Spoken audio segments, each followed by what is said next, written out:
drinking Kool-Aid cameras like I did when I was 9. Cause I like to pretend that I haven't lost the time. In the end, the nostalgia, though it tastes fine, I can only drink a couple cause it feels like a lie. We'd play Halo and we'd lay low in our basement until the sun began to rise. We would go to school but not learn too much, cause it's hard to read when you've got tired eyes. Months go by, the time it flies, past the days that we drink Kool-Aid in the summertime. Years go by, the time it flies, past the days that we drink Kool-Aid in the summertime.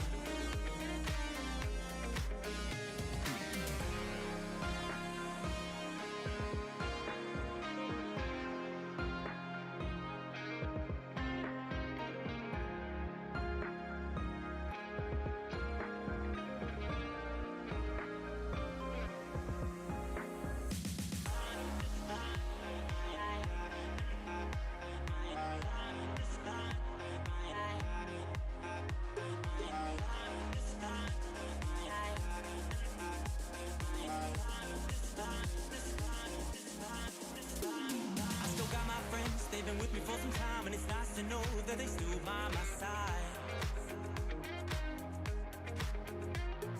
Friends are like stars, cause no matter how far, when it's dark outside, they will be your light. We'd play Halo, and we'd lay low in our basement until the sun began to rise. We would go to school but not learn too much, cause it's hard to read when you've got tired eyes. Months go by, the time it flies, past the days that we drink Kool-Aid in the summertime. Years go by, the time it flies, past the days that we drink Kool-Aid in the summertime.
Yo, I ain't here for the money, I ain't here for the fame.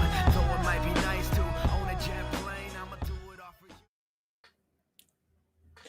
Hi, everybody. Welcome to the second episode of Beyond Streaming. It is not just me. Tevin is here. We are having a little bit difficulties going on with his camera right now. Hopefully we can get him back in here. I'm sorry. I know you guys expect a lot to see Mr. T. I don't know what's going on. We're having a little bit of some technical issues, but until we can get him in here, I think we're going to keep going. Okay. Anyways, welcome to the second episode of Beyond Streaming. We are actually super excited about our guest today. We've been trying to get this guest on for a couple weeks now, and we finally got him today. He's recently newly partnered on Twitch, so that's super exciting. We're going to get into a conversation about how the grind for partner and how he got to where he is today. Let's get him in here. Everyone welcome Mr. Reaper. Oh, I'm already messing it up. Everyone welcome Mr. ReaperReapz, aka Frankie. Hi, everyone. Hi, Frankie. Hello. How are you doing? Not too bad, thank you. Yourself? I don't know what's going on with Tevin. We're having some issues already. Oh, wow. First we were having some cam issues with you, and now we got Tevin just gone. Unfortunate. So let's get into this. You are recently partnered. How are you Correct. feeling? I'm not gonna lie, the excitement's actually died down now because it's been just over a month. How was it when you like found out that you were partnered? I mean, obviously, I put in about 4 years of work when it came to grind for partner, so I pretty much wanted to. Well, I had to hold back tears, basically. Yeah, I know. I remember catching just like the little last bit part of you saying that you got the email, and I was like starting to tear up just watching you. Just from like the short time of watching your streams and just getting to know you a little bit, I was surprised that you weren't even partnered on your first application. It's crazy. Yeah, unfortunately, there was a lot of denials, but Twitch are not the type to give you a very good reason as to why. Right. And we see that it didn't stop you from keeping putting those applications in and keep grinding for it. Yep. So what got you into streaming in the first place? Funny enough, it actually started off as a dare. Well, actually, no, that's when I returned to streaming. So the very first time I wanted to stream, I just found, I think it was Justin TV, and had access to a capture card, saw other streamers streaming Call of Duty, and I thought I'd give it a try. Didn't work out. And then about around the time when Infinite Warfare dropped, someone dared me to go live, and for some stupid reason I'd done it, and now here I am today. And look at how it treated you. Oh my gosh. So wait, Yeah, how long? You said how long have you been streaming? All right, so I'm gonna count when I came back to streaming and started doing it properly. So I've been streaming about 4 years now. Oh wow, nice. Wow, 4 years and you're partnered. Only took 4 years. Right. So what was the biggest like learning? Like, how should I say this? What was the biggest thing you took from streaming that you learned how to become a streamer and how to represent yourself and like kind of make yourself that kind of representable person? That makes sense. Sorry, repeat the question. Sorry, like there's so much to that I completely zoned out. What made, like, I have the question in my head, but it's like it's not coming out. What made you, oh my god, forget the question. I don't even know the question because like I can't even if you can give me like an example, I'll make the question myself. What is the biggest thing that you learned from streaming? How about that? Okay, so the biggest thing I've really learned with streaming is that when it comes to streaming, your viewership and your growth is only going to be as consistent as you're being. So Twitch has by far the worst exposure for like new streamers. Whether you're like somebody who pulls 1 to 10 viewers, 15 to 20 viewers, you need to pull viewers from external sources like TikTok and other apps and stuff like that. Right. What do you say for people that are trying to go for that partnership and they're just not getting to the viewers, right? Yeah. Don't stop, but at the same time, don't compare yourself to other streamers because that's the easiest way to lose motivation. And another trick I learned is to turn off your view account when you're streaming, because little things like that can impact how you behave on stream. Because you can have one stream where you're pulling 20 viewers, you can have a stream where you're pulling 30 viewers, and you can have a really bad stream where it's like 6 or 7. So the best thing to do is try to eliminate any processes that are going to distract you and kind of break your concentration away from having a good stream. Right. Yeah. That's a big mental, like, exactly, kind of booster. Okay, so we do have Tevin's cam working now, so let's get him in here. What the heck? Hello. I have no idea. Here? Like you just threw me to the sorry. I don't know what happened. We went live and it just went down, and I was like, no. Okay. It's not the day for sorry. Frankie, hello. Hi, Tevin. Hi. Okay. All right. Good. We should be good now. Thank you. Do you have some questions that you would like to ask Frankie? What was the first question I asked? I'm so sorry. I restarted everything. Tevin. I'm sorry. I can't even remember what my first question was. It was just I don't know. We just talked about what got him into streaming. What was the biggest lesson I learned from streaming, basically? Lesson and advice to people that are going for partner. So other than from partner, how does one continue the motivation and not to be like not beat down from being, because you applied it's on your 10th time is when you got 10 times, yeah. So how do you continue to pursue the the drive for partner to keep it up, to not just be beat down so much by the rejection of it? Well, I mean, regardless of the reasons why they denied me, I was still pulling the numbers they wanted. So there was no reason for me to stop. And obviously the biggest encouragement was the fact that my channel was still growing and my viewership was still increasing. But another thing is if you're putting in like 4 years of work for something, you're not gonna have any reason to want to give it up. Do you know what I mean? Yeah, absolutely. Now, what is your preference about streaming on either Twitch or YouTube? I know there's a huge controversy between whether people should stream on Twitch or YouTube. What do you think? Okay, so a lot of people want to switch over from Twitch to YouTube. What you need to take into consideration is that you're definitely not getting viewers overnight, and the current state of YouTube, it's only gonna really benefit people that are already big content creators, because a lot of people use Twitch because the interface is a lot easier to use, whereas YouTube is still kind of, I guess you could say, in like a kind of beta. It's still like working itself out. So just basically, if you're going to switch over from Twitch to YouTube, be ready to lose your audience is the best way I can put it. Oh yeah, I've seen that happen to a lot of people where they're like, oh, they'll follow me, they'll come with me, and a lot of people just, you don't really realize, like for me at least, I didn't even know that there was a live section for YouTube for a long time until I even got into Twitch. Yeah, they don't advertise the live part of YouTube very much. Definitely not. So they should probably create a separate website, or at least like a kind of tab somewhere on YouTube itself. Yeah. What do you think is like a particular challenge? Like, let's say, because there's days where COD just makes everyone mad, right? Yeah. And unfortunately, and of course, there's that argument on that COD is dying every year and stuff like that. Or there's days where you don't want to stream it, but that's where, would you say, most of your majority of your viewer base is right now in Call of Duty? Yeah, that's correct. So how do you feel about wanting to stream a different game, knowing that your main viewer base is there for Call of Duty?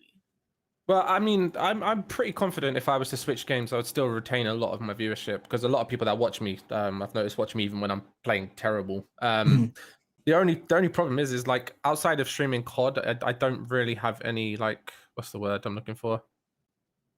I don't really have any motivation to stream any other games. Like, outside of streaming Call of Duty, most of the stuff I play to relax. Absolutely. Yeah. Yeah. So there's just no desire to. Not currently. Like I'm working stuff out, definitely. With the state of the Vanguard beta, I'm not going to say too much on it. I'm definitely being pushed into doing like more variety streams and stuff like that. Yeah. Okay. Now, so do you think it's important for people to use other platforms, like even not just for streaming, for social networking and kind of promoting themselves a little bit? Oh, 100%. Because if you're not pulling your viewers from if you're not pulling your viewers from somewhere outside of Twitch, you're not going to pull any viewers, because most of the people on Twitch that are watching streamers are already watching their favorite streamer anyway, and you're not doing anything to kind of take their attention away from the streamer. Right. Yeah. I was trying to think of my question that I had earlier, and it's just not, like, it comes back for a second and it just goes away again. I have to say, like, I don't know how you do it with having 100+ viewers in your chat and how consistent your chat is. You do not miss a beat. How the heck are you able to absolutely slay it on COD as well as keep up with that constant chat?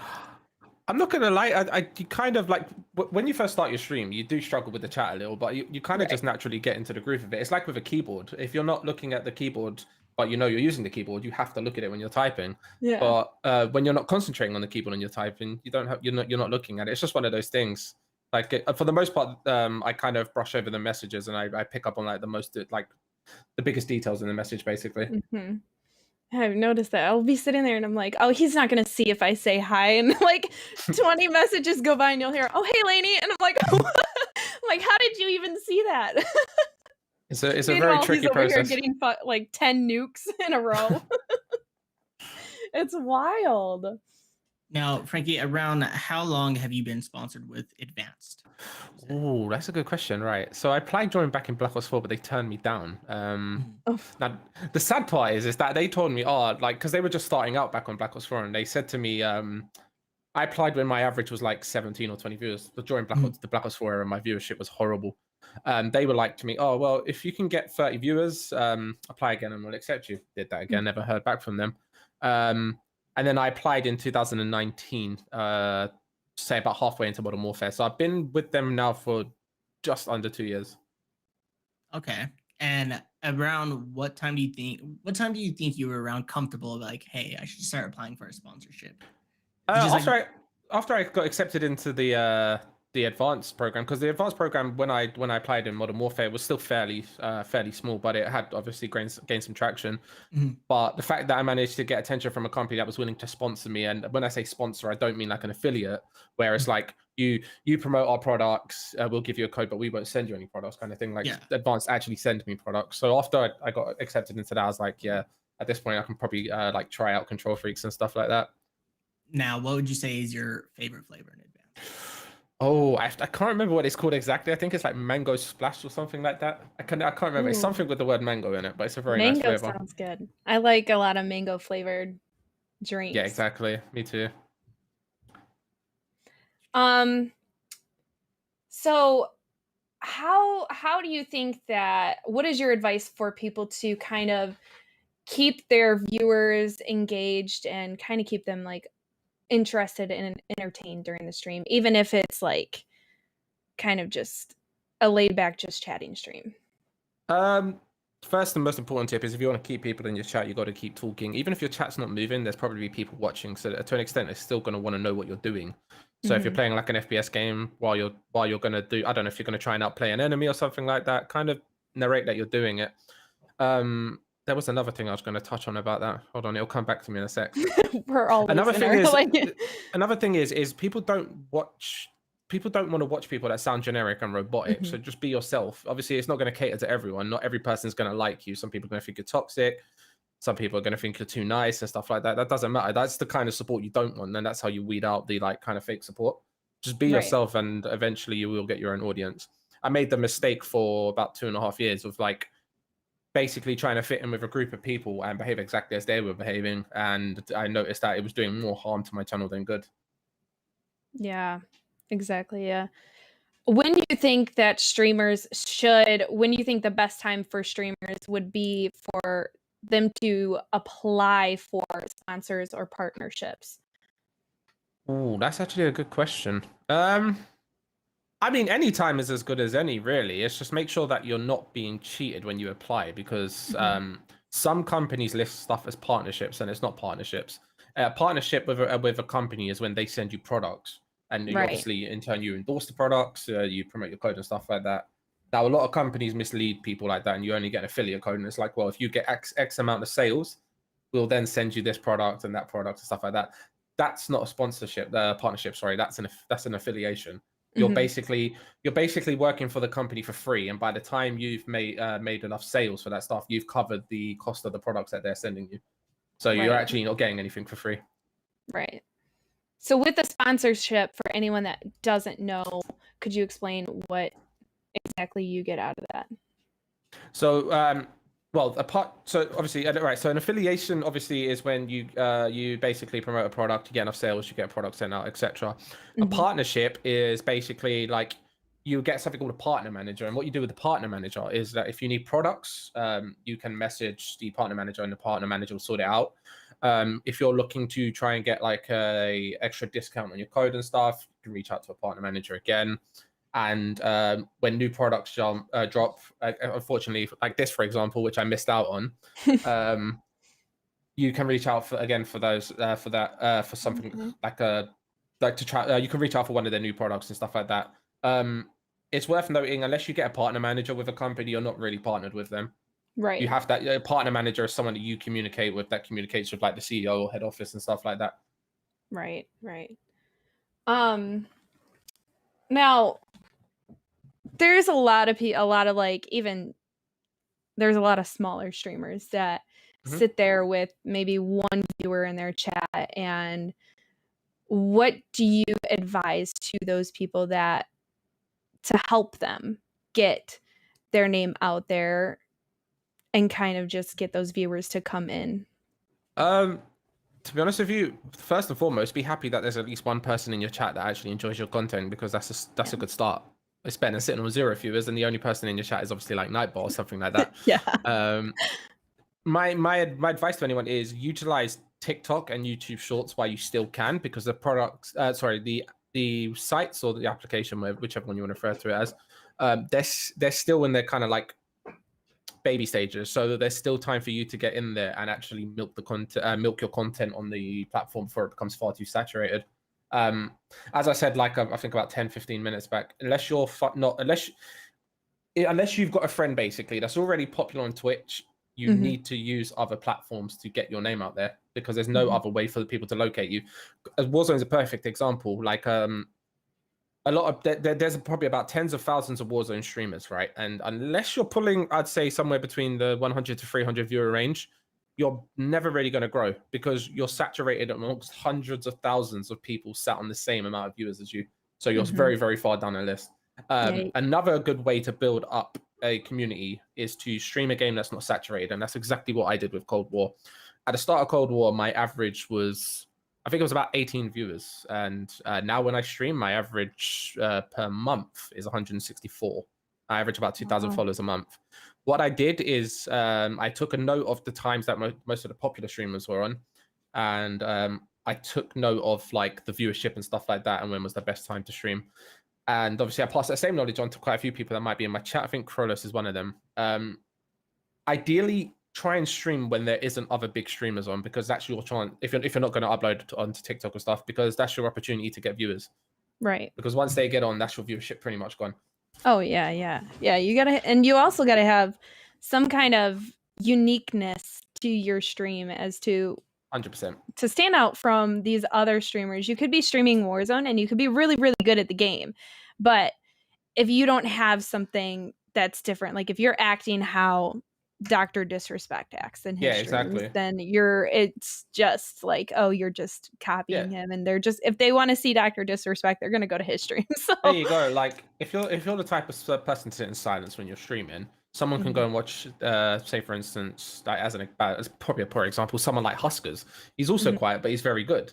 Yeah, you need to do something different, like, because the chances are Huskers is better than you. Let's be honest. Right. So you need to do something different. You need to, like, I don't know, like I think my niche is that I'm really interactive, so I can keep a conversation with like multiple people at a time, which keeps people in my chat, because it's like, well, if I talk to the streamer, he's going to respond and stuff like that.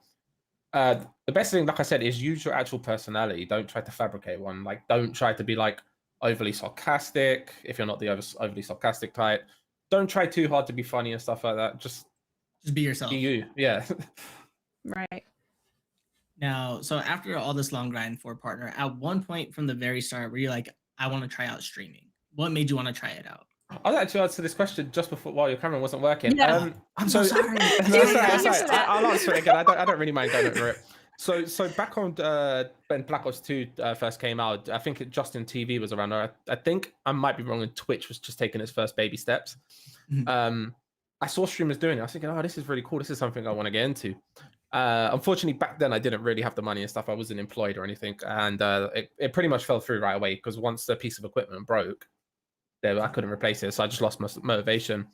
And then during World War II, I didn't like the game, so I went back to Infinite Warfare. And one of the days I was playing it, one of my friends like made a stupid dare and was like, "Oh, like I dare you to go live and stream it." And then the first stream I pulled, I think it was like 10 to 15 viewers, and I was like, "Oh, okay, I can, like 10 to 15 people are watching me. Let me keep trying this out." The only downside from that is I did lose a lot of motivation, because during Infinite Warfare, my viewership was actually at an all-time high. I was averaging about 50 viewers. And then when Black Ops 4 dropped, my average went down to 11. So you can imagine it's a massive gap. Yeah. Yeah. So complete different fluctuation. Exactly.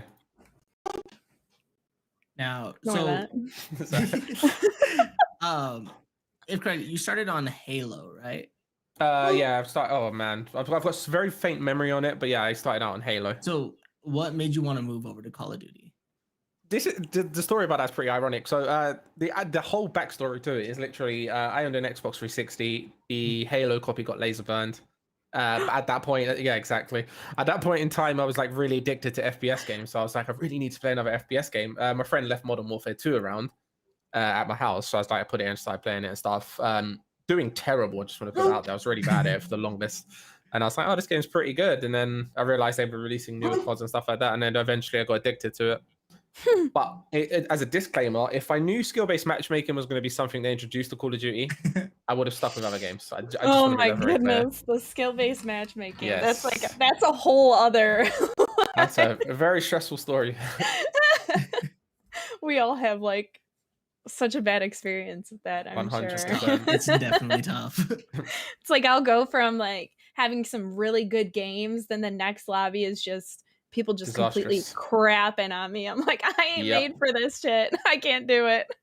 And the problem is with skill-based matchmaking, no matter how good you are, one person can't take on a team of 6 good players and stuff like that, even if you're playing in a full team. Exactly. It's bad. And then you can't rely on randoms because 100%. that's just a whole other world that you're stepping there you into. So what would you say for people that, okay, so like, as you know, obviously people in chat, we are all a part of SKIRATA Gaming. There's also streamers out there that are in between thinking of just staying solo or going with an organization. What do you think is best for them? Do you think they should stay individual, or do you think it's a better route for them to go with an org? There should never be an urge to join an org. Like, I find that if you feel like, I feel like talent from an org's perspective, an org should be like kind of talent scouting. So it shouldn't be someone going, I'm announcing my grind for a team and stuff like that, because it does get the org publicity. That's true, but 9 times out of 10, like the bigger orgs, no offense to any, just want to put that out there, they don't notice you and they don't care. Like they really don't care, because all that does for them is that gets them publicity, and then you might get the odd like and stuff from one of their members, which gives you like this like kind of sense of like, oh, I'm getting noticed and stuff like that. It's not like that. Like it's another like kind of marketing scheme basically. I say don't grind for a team and wait for a team to reach out to you guys. Like with SKIRATA, I didn't grind for the team. Spencer reached out to me. Do you think being a part of an org, it plays a role in going for that partnership or getting accepted for Definitely not. I mean, being in an org, it does benefit you with the support and stuff. I mean, obviously the org will upload your content and maybe you'll get like a few extra viewers and stuff like that. But the sole purpose of you getting partnered is the work you're putting in, not what like other people are doing for you and stuff like that. Like I said, orgs do like contribute towards kind of like your exposure, but I don't really think they affects your Twitch viewership. Because no offense to the org, I've never had someone go in, oh, I watch you because you're part of SKIRATA. Like I've never had that. And I've been in the team for what? Probably about 4 years now, give or take. Now, how did Spencer come across you? Was it just like in the Twitch directory, or Spencer's quite a big Infinite Warfare fan himself, and I was playing with one of his friends called Chrissy. Name was Miss Rainmaker and stuff like that. And I don't know. I think I had a conversation with him in her stream, and then a few days later he came into my stream and we got talking and stuff like that. And then I took him like a good month or so to like say, okay, right, we're gonna get you in the team and stuff like that. So at what point, like from your solo success, like when that offer is lent out to you, like what goes on through your head when you're like, do I really want to join this org, or do I want to continue my solo grind? No, I never really thought about continuing about solo, because I mean, if the opportunity presents itself to join a team, if it's worthwhile, I'll do it. And I just kind of liked, I liked how, like, what's the word I'm looking for? I liked how Spencer presented himself and stuff like that, and I kind of liked like the goals he was trying to achieve with the team. The only thing I didn't like is the Spencer had a pub stomping team. It wasn't a pub stomping team. I don't know. Has he told you the story about this? No, not at all. So we had a pub stomping roster, right?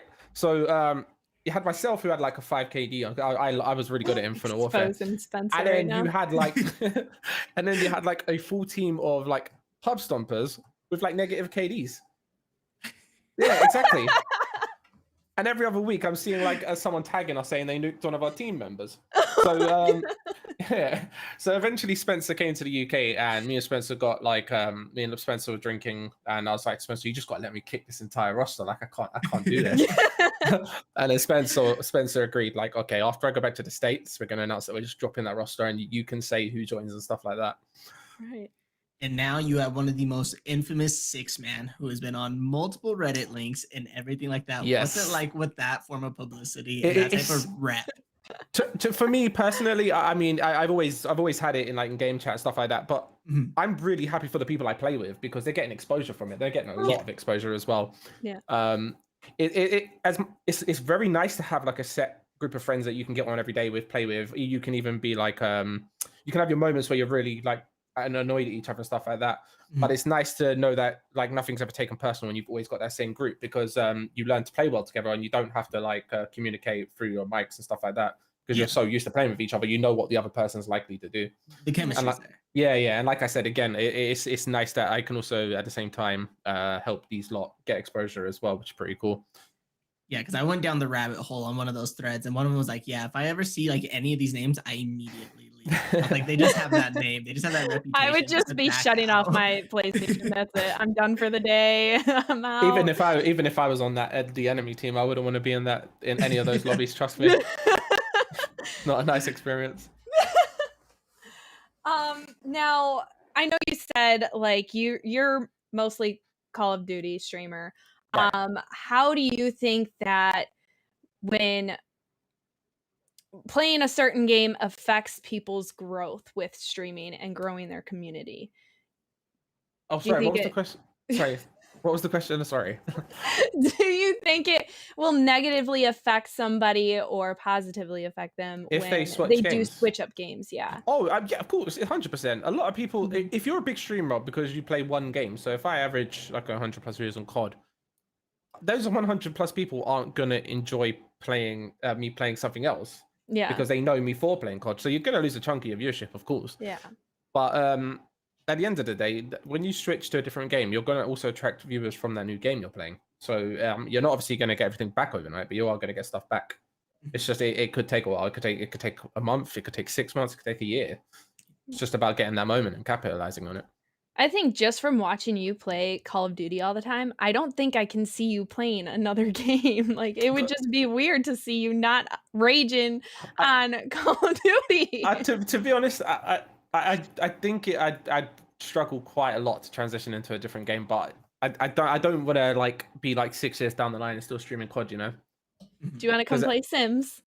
Sims. Do you know, I actually wouldn't mind if I could find a reason to want to play it. It's really relaxing. I tell you, you get off of a game of Cold War Nuketown if you're in there and you're just getting completely pooped on. Go to Sims and oh my gosh, you take your rage out on those Sims. It feels amazing. Yeah, but there's so much to it, isn't there? Like you have to tidy up, go like job, eating, showering, sleeping, all that stuff. Like I don't know if they've changed the Sims since I played it, but they used to be. Nah, like, I don't do that to them. I just wall them up in a room and let them die. Sometimes they catch fire on their own. Oh wow.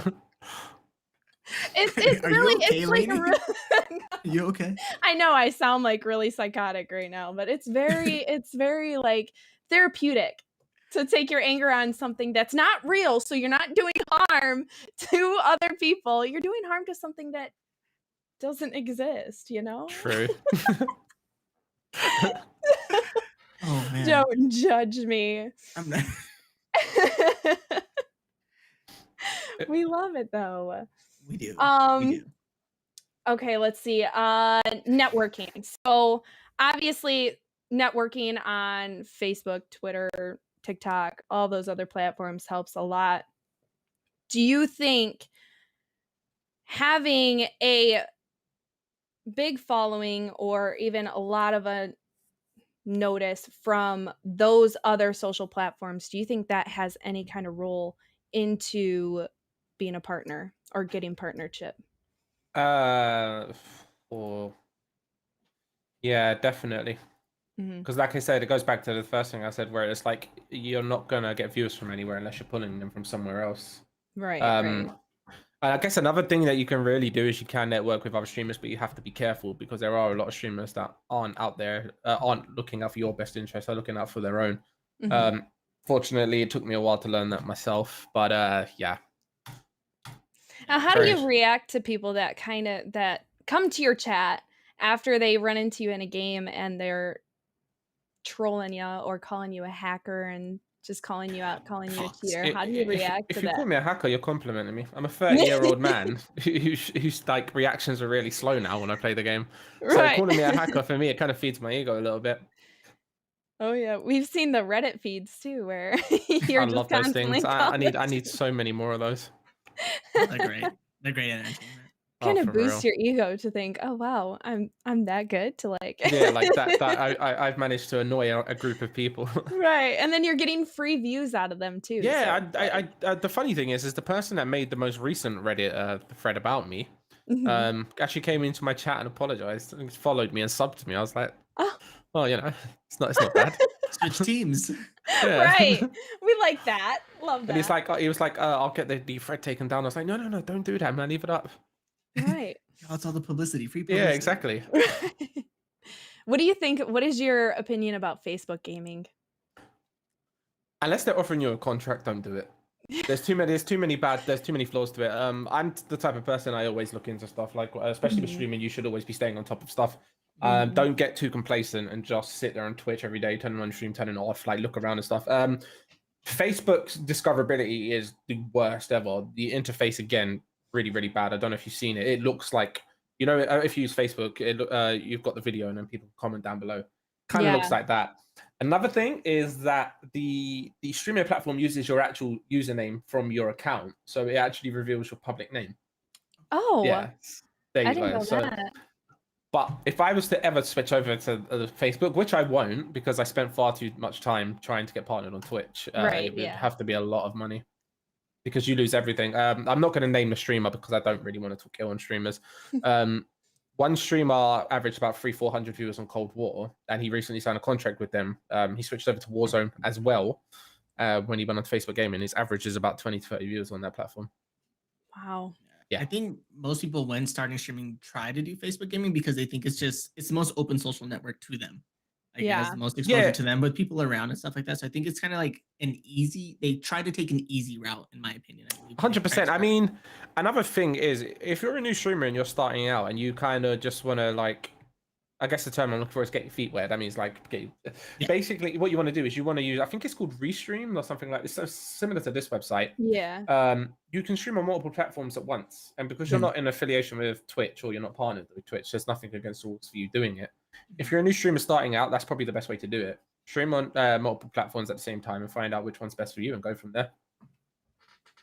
Oh, I like that. I like Don't, that. if you're a piece of partner, advice. if you're a partner, do not stream on another platform because Yeah, they will no. revoke your partnership. Yeah, don't do that. Oh my gosh. I know, because for a while there, I was thinking maybe I should try and go over to Facebook gaming, and I've heard a lot of like, no, that's like a step down from what you're doing, so don't even do it. If anything, go over to YouTube. And even with YouTube, I was just like, yeah, I like YouTube, and I've watched some people live on YouTube, but the discoverability is just really, it's For me as not well, really there. For me as well, YouTube for me is where I go to watch videos, not watch live streams. Yeah. It's always going to be like that for me. That- Like, yeah. how do I explain it? If someone switched over to YouTube, I would support their content as best as I can, but I wouldn't make it my priority. Yeah, no. It's really, I don't know. I don't know if it's just the setup of YouTube. It's just very unless it's just because I'm used to the layout of Twitch and how Twitch looks. Like going Yeah, over of to course. YouTube, it looks weird and buggy in a way. And like even with the Yeah. chat, like you have to choose what kind of chat you want to view, either top chat, like the more common exactly. messages, over live chat. So it's like, Yeah, I don't see the purpose. it's the point really in, like, weird. yeah, filters is something I don't think make much sense. Yeah. Now, Frankie, what's like the next milestone for you? You did all this grinding all the years. You've hit partner. What's the next milestone that you want to hit? World domination. There you go. That's all you need. My next milestone is to start streaming other games and actually retain the same viewership, even if I don't like get like massive growth or stuff like that. That's perfectly fine. I just want to, for me, it'd just be nice to be able to play more of what I enjoy instead of playing something because I know it's kind of like the only thing keeping people watching me. Like I said prior, if I knew COD was going to have skill-based matchmaking, I would have taken the longer route and went with variety streaming. Because it's hard to stay like motivated and like want to play something when you're constantly being punished for like either being good or trying to have fun. Unfortunately, and that's kind of like the route COD's taken now. It's not about fun, it's more about but when you stream, it's more about just trying to get through the stream. Now, Oh no, go ahead, that Tevin. when we all saw the live reaction of when it announced that you hit partner, we saw Yeah. you open up the email and everything like that. What was the rest of the day like? Like once you ended that stream, what was the feeling? Like everything. What did you do for the rest of the day? I'm not gonna lie. I ordered myself a load of food, had a little bit of alcohol, but I don't know. I don't know. I was like on an all-time high because it was just like that stress of like every time you're replying. Sometimes you don't even hear back right away. It could be more than a week. Yeah. So it's just that constant like you're constantly feeling like anxious and stuff when you're streaming. And it's like Twitch will come in and review your channel while you're streaming as well. By the way, so when you apply for partner, you need to be very careful. And that means even going as far as telling like a I don't know, like a troll to shut up or something like that. It was like the feeling of constantly being anxious and like making sure my gameplay was up to par so I could keep that viewer count was probably like really stressful. So once I got accepted into the partner program, it was like a big sigh of relief because it's like, okay, now I don't have to stream COD if I don't want to. Now I don't have to worry about if I'm doing bad and stuff like that because even if the viewership goes, I've still got that partner badge that I work for. Yeah. There was something else I was going to say, but it's just completely slipped my mind. Is there any requirement, like now that you are partnered, is there any requirement, like, can you get that partnership taken away? There's a lot of reasons you can. So you can obviously. So the main one is that if you're view botting or anything like that, you're gonna lose that. They will find out eventually. If you follow, there's a Twitter page called Streamer Bans, and what it does is it's some. I don't know how they do it, but they track like when partners get banned or when they get their partnerships and revoked and stuff like that. Obviously, you can obviously get your partnership revoked and stuff. The main way they find out is because of like watch time and how much money you're making from ads and stuff like that. Because obviously the viewers aren't actually viewers. Another one is basically like toxicity, obviously like being homophobic and stuff like that. And if you, like I said, if you are a partner streamer and you try to stream on 2 platforms, they will take your partnership. They don't play around with that. They might be nice and give you a warning if it's not like one of the partnership managers that's in a bad mood or something like that. But if that person's having a bad day, you might as well just wave goodbye to that badge, to be honest. Right. Do they lay it out pretty clearly for you? Like, hey, don't do this, don't do this, or is it something that you have to really read into? No. They're very, very transparent with how it works, like and stuff like that.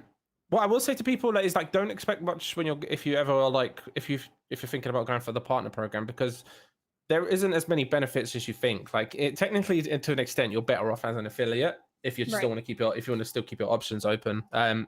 Being a partner, you get extra emote slots, you get a better revenue split from ads. You get better splits from the tier 2 and tier 3 subs. You can get better splits for the tier 1 subs, but you have to have 2,000 concurrent subs.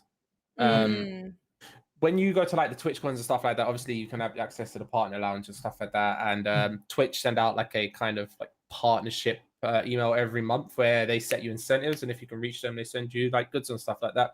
Right. But in terms of like the difference between affiliate and partner, like the income doesn't really change. Right. So now, do you have oh sorry. I'm sorry. Do you have any interest for TwitchCon or anything like that? Once COVID dies down, yeah, definitely, because I feel like the whole COVID situation itself kind of takes away from the enjoyment of it, because like having restrictions when you go out, it's just not something that's fun in it. If you're going out, you want to have fun. I don't want to be like wearing a mask and stuff like that. Obviously, I do wear a mask when I'm in public, but when I'm going to like an event and stuff like that, I want to be able to kind of enjoy myself. And COVID, as it currently stands, kind of takes any sense of enjoyment away from everything, even being at work, actually, because it's obviously social distancing and all of that.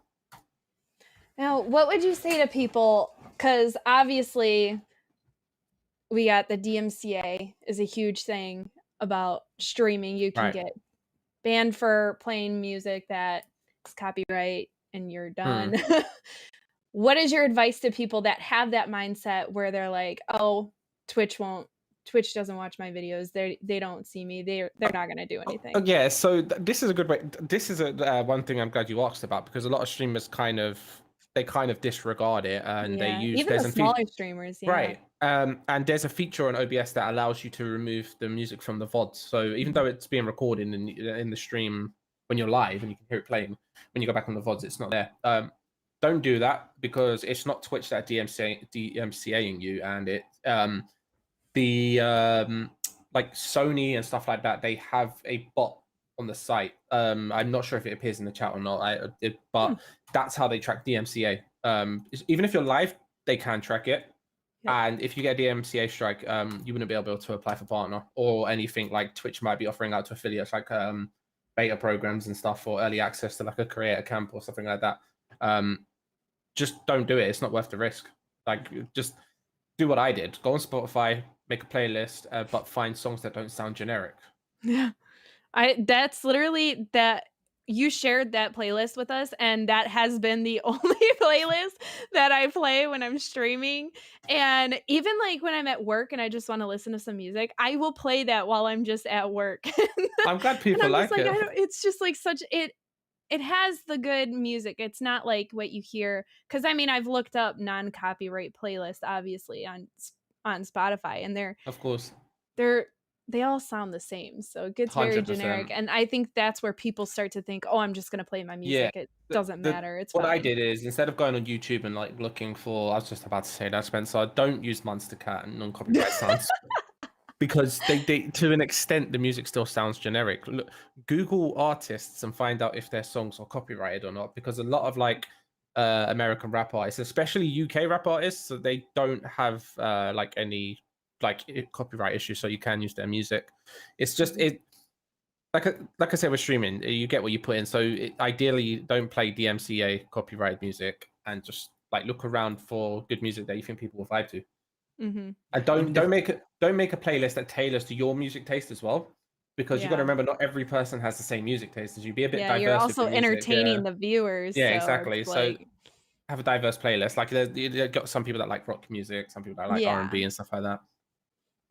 It's nice to have a good mix up. If you're just 100%. Playing country music and someone's in there, they're hardcore rock, and you're just like, what the heck is this shit? Country music.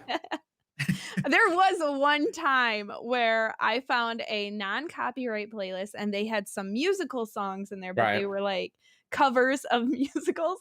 And I'm a huge musical person, and I started playing them, and a couple people in my chat were like, oh, what is this? And I'm playing Call of Duty. I'm like jamming out to some freaking Phantom of the Opera. And they're like, really? What is going on? I'm like, oh, I'm sorry. I forgot. I'm streaming. Like, I can't do this. So we hit a little past our 45-minute mark. So I think now would probably be a good time to start taking questions in from chat, actually. If anyone has a question for any of us, or even Frankie, just feel free to ask away. Shoot away. Start answering those questions. Well, I'm glad we could finally get you in here, Frankie. Thank you. Welcome our director today. Hey, everyone. Yeah, I'm Ulysses, or 0 Degrees here. I know a lot of people don't know who I am, but I do some things kind of behind the scenes. And like everyone said, I'm the moderator today. This has been so amazing. It's been great to sit here and listen to all the wisdom and pearls that Frankie has, and all of the comedy, especially the Sims part. We should push for a SKIRATA Sims edition. Oh, that's going to be my plays of the week. Is going to be me just burning a bunch of Sims. Right? Yeah, but I'm telling you, it's therapeutic. Don't knock it really until you try it. Yeah, I've had plenty of people ask me about that. Like, do you play Sims? Do you play do this? Do you do that? But yeah, let's go ahead and get to the question. So our first question is going to be from the one and the only Original Bon Jovi here. And it states, if you could go back and change one thing about your streaming career, do one thing different, what would it be and why? That's a good. Oh, that's a really good question. See, I could easily go and say, "Oh, I wouldn't have streamed COD, etc." No, it wouldn't be that. I would have changed the people I started socializing with when I first started streaming. A lot of what I was around was toxic behavior, and to this day, I still think is a big reason why my channel took as long as it did to take off. Okay, cool. So the next question is from Space Eagle HD. I think you're gonna like this one. You're really gonna like this one. It reads, "How are you guys so good looking?" No idea. From my mama. Yeah, we have a star-studded lineup here. You'd never expect. I mean, geez, SKIRATA's full of just amazing looking people. I'll go into the next one from It's Dawson, one of our newest members. Dawson asked, "Do you have any content creators that look you? Wait, hold on, I can't read. Do you have any? Do you have any content creators that you look up to? If so, who?" To be honest with you, even though without sounding egotistical, even though I'm a lot bigger than a lot of the people I play with, I still do look up to all of my friends that I play with every day because they do unique stuff that pulls in new viewers. It can be anything. It could be like, I don't know, like doing random class setups or something like that. Like a streamer doesn't have to be big for you to kind of look up to them. I like the creativity from the people that I play with, but if I had to name someone, I'd probably go with Scump, because Scump's one of the most composed streamers / players on the planet. And if you could adapt the same kind of attitude he has when he's playing games, you could probably get very far. Because from what I'm aware of, he's actually the biggest like COD multiplayer streamer out there at the moment, and has been for like the past 3-4 years.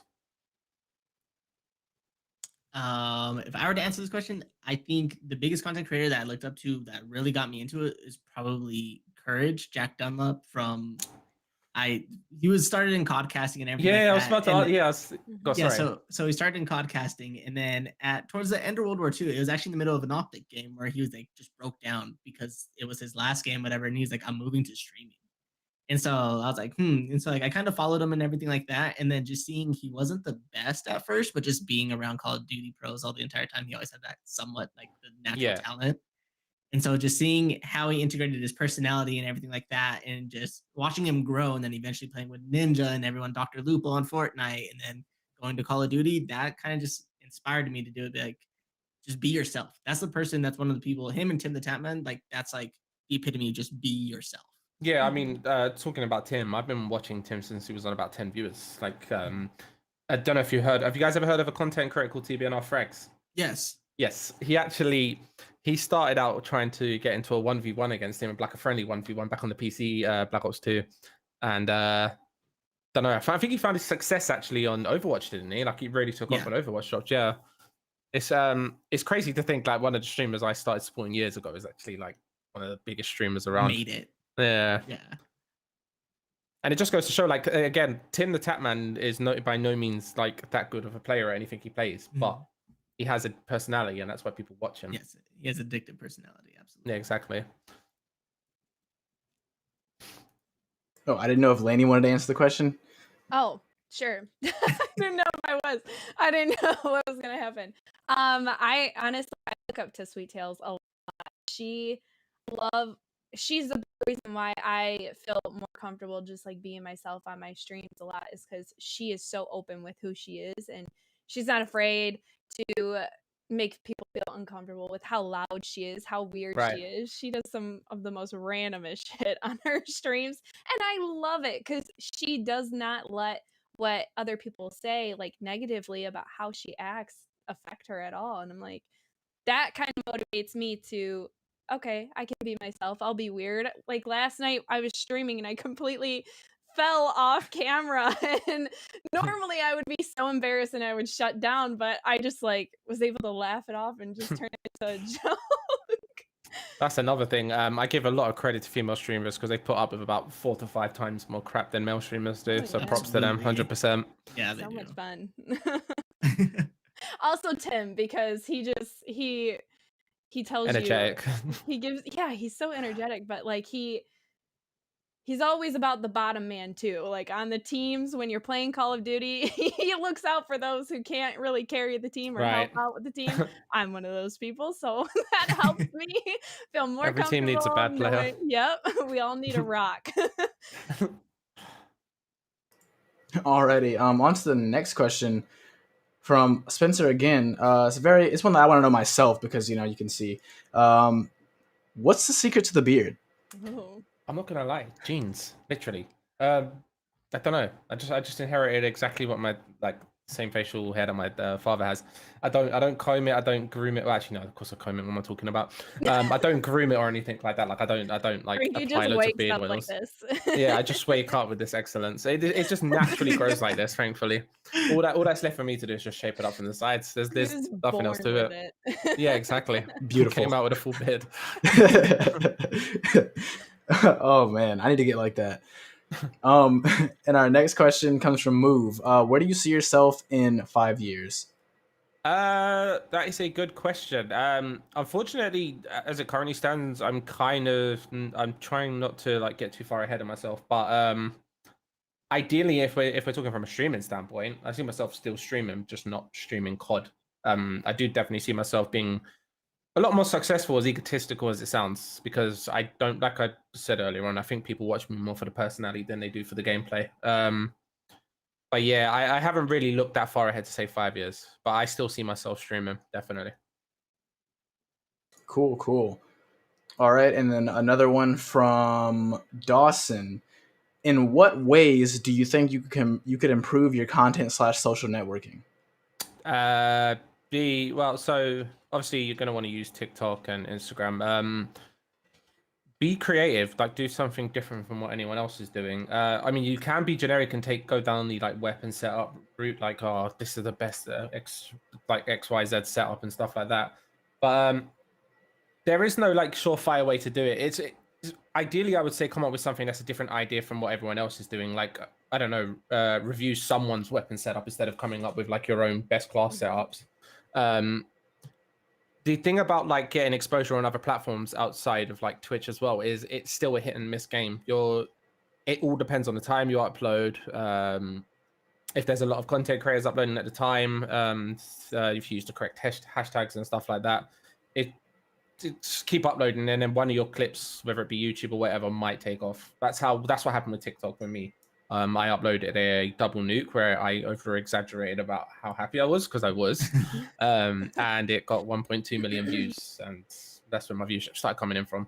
But I uploaded to TikTok for about 2 months, averaging about 200 to 300 views a video before that actually took off. Nice. Okay. Nice. Sorry, just to touch it one more time. So basically what I'm trying to say is that when you're not getting views, it's not necessarily your content not doing well. Obviously, when it comes to your videos being pushed out, it's all down to algorithms. And most of the time, the algorithms are pretty bad. So just keep uploading. All right. And the next one, this one's directly towards you, Frankie. It's from Boer Campies. I have a question to Reaper. When are you going to out damage me on Cold War?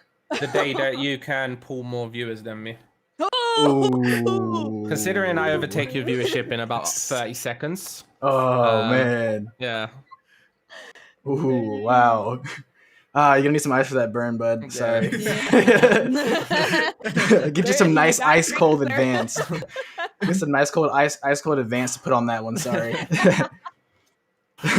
And another one. We have another one from Move. Now, feel free to not answer this question. You don't have to. Just no pressure. There's only 3 of us sitting here, and there's multiple members in the chat. But who is the best team member? Who's the best team? Wow, you guys already put me on the spot here, huh? I'm not gonna lie, like I freaking love all you guys. I think all of you guys are neat. Like, definitely some of the most amazing people I meet. But I'm gonna have to give that to my boy Sam, because Sam's like my little brother. Love that dude to bits. We love Sam. Yeah, Sam's my homie. Sam will always be one of my favorites, because him and Kai are probably about as real as it gets. Like they don't beat around the bush with anything they say. They're straight to the point, which is something I really like in people. It's no offense to you guys. I haven't really interacted with you lot that much outside of streaming, whereas I've interacted with them quite a bit. Yep. But you're all awesome in my books. My day's ruined. Yep. I'm just gonna. I quit streaming. I'm done. In stream, the podcast is over. We're done. Yep. Oh man. All right. Are there any more questions? Anyone? I know people have got to be dying to pick this guy's brain here. Yeah. I know. Yeah, if you're a streamer or here. content creator and you want to get some sort of knowledge, now's the best time to ask, because when I'm streaming, it can be a bit more difficult to see your questions. Getting a hold of this guy is the hardest freaking thing. Getting him to sit down and do this podcast was hard. I mean, we finally got it done though.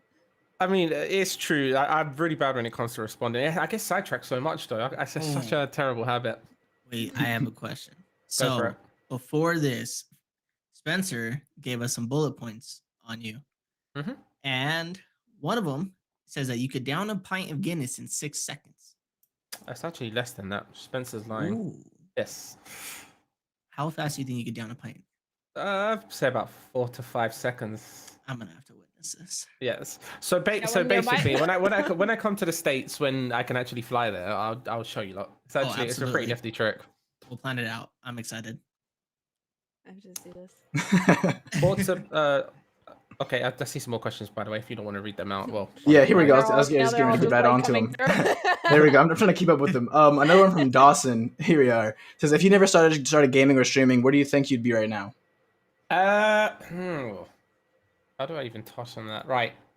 I would probably still be in the job that I hated. I used to work at Pizza Hut, and it's by far the worst job I ever did.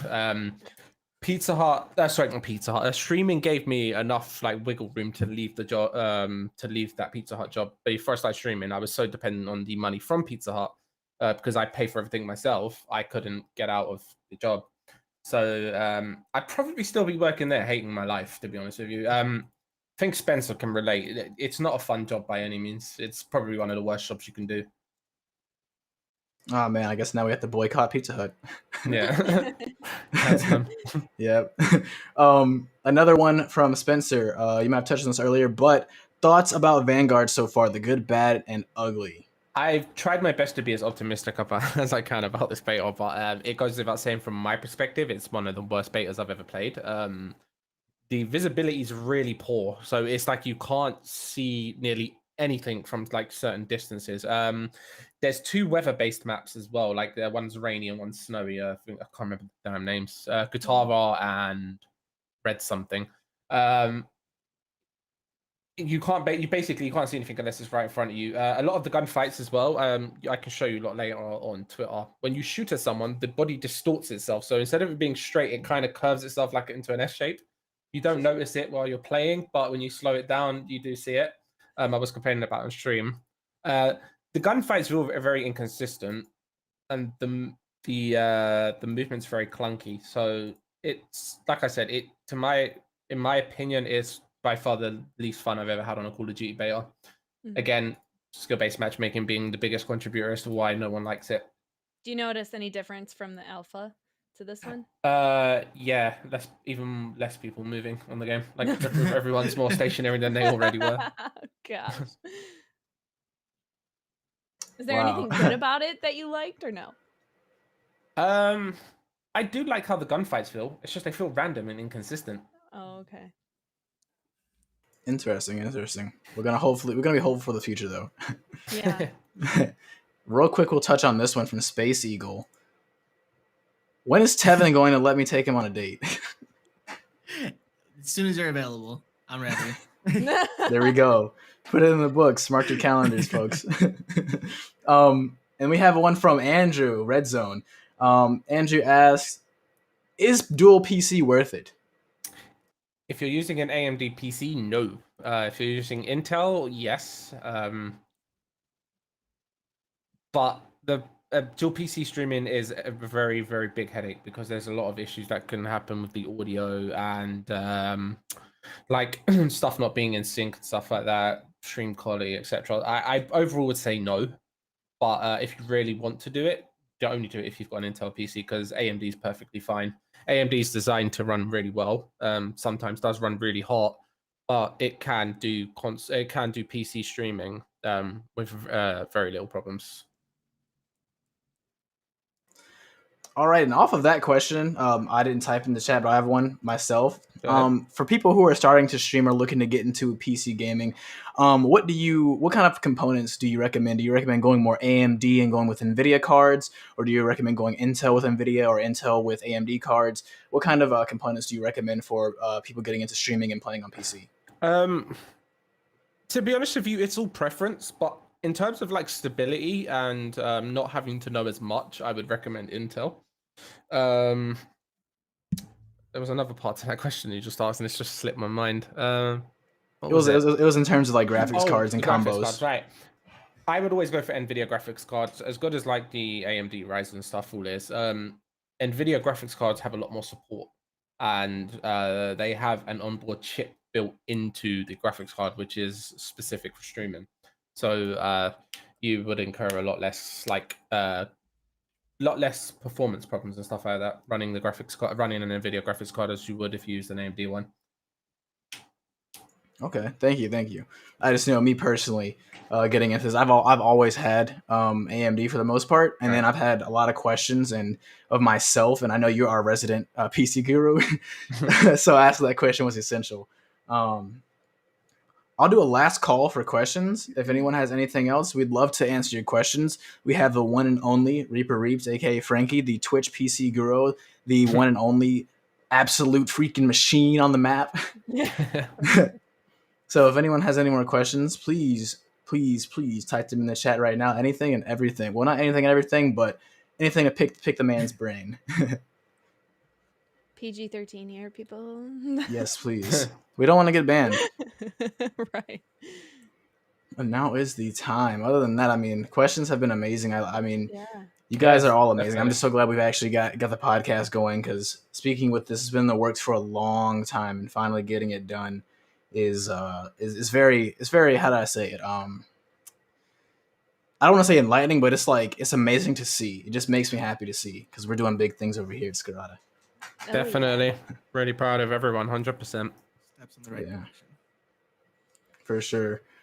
Well, I'm not seeing any more questions in the chat, so I'll turn it back over to Tevin and Lainie. Oh, hold on 1 second. Oh, wait. One last one from Red Zone. Here it is. Oh, here we go. Thoughts on the merch from back in the day till now. This in terms of SKIRATA merch. So what are your thoughts on the evolution of our merchandise? Okay, I'm not gonna lie, I do like the coloring, and I do think it looks neat, but I do like the I probably haven't got it in the room right now. I've got one of the SKIRATA jerseys from way back during, I think it was about Infinite Warfare time, maybe just after. That's been my favorite one. So all the merchandise is really nice, but the one that has like a really white top half, and then I think it's like white here, sorry, and then purple on the top. I like that one because when you're streaming, your PCs let off a lot of heat. So ideally you don't want to wear like darker clothing, like a dark purple color. So yeah, it's really nice, but I do prefer the lighter coloring because it's a lot easier to stream in the heat when you're wearing something where it doesn't catch the heat as much. Gotcha. And we have a couple more that came in, actually. So one from Silence Arsenal. I know you said it a couple times, but just hint on it again for the people who are making it this far in the video. What got you into gaming? What got me into gaming? Oh, good question. To be honest with you, I used to have I've got an older sister, and as a kid we had like a Sega Mega Drive console. I just used to play that with her, and I just got heavily into gaming. And just from there, I've just been addicted ever since. It's a fun addiction, though. It's costly. Yeah, costly but fun. Definitely. And then we have one from Call of Danny. Does a good headset help with gameplay? It all depends on the program that you're using if you're gaming on PC, and it also depends on how good the directional audio is on the game that you're playing. So if the directional audio is bad, that £300 headset you're wearing is basically the equivalent of a £20 Apple headset, in short. Alrighty. So here's the final thing I just want to flash on the screen real quick. Just a little bit of use code ReaPReapz for 10 to 30% off of Advanced, and code ReaPReapz with 2 Z's for Control Freak. Just had to say that real quick. He remembers that better than I did. Yes. If you guys don't know, ReaPReapz is partnered with it, or correct me if I'm wrong, partnered or sponsored with Advanced and Partnered. Control Freak? And yeah, with both of them, yeah. Okay, so yeah, make sure you're using ReaPReapz codes for all of your needs there. Other than that, I think that is kind of all we have, and like I said, I'll hand it back over to Lainie and Tevin, and they can take us all out. Alrighty. Well, thank you so much for being with us, Reeves. Anytime. Had a lot of fun. It was a lot of fun. Well, everyone, thank you so much for joining us. Tevin, you didn't get to be there for the first 2 minutes. No, I didn't. Sorry for my late entry. Well, you owe us a lot on the next episode, so you gotta have. Yeah, I think you need to do the intro for the next episode. 15 seconds. I think so too, because he really tried to put himself off of doing it this time around, and Yeah. you're fine, Lainie, you're fine. He literally threw me to the wolves. He really did that time. If Spencer was here, Spencer is always like, she has the experience. You got this, right? And I'm like, and now next week you've got the experience. Well, she's got it, yeah. You're in your groove. Well, thank you so much, everyone, for joining us today. It's been amazing talking to you, Frankie. If you guys are not following Frankie yet, which I don't know how you're not, if you're not already, his link is going to be below in the bio. Our links are going to be in the bio as well. Please do subscribe to this YouTube channel. We would love the support. We're trying to reach a goal of, I think, what was it? 10K? 10,000. Yeah, 10K. All right. Get us that goal, people. You'll love it. You won't regret it. Have a good night. We will see you on the next one. Bye. Bye, guys.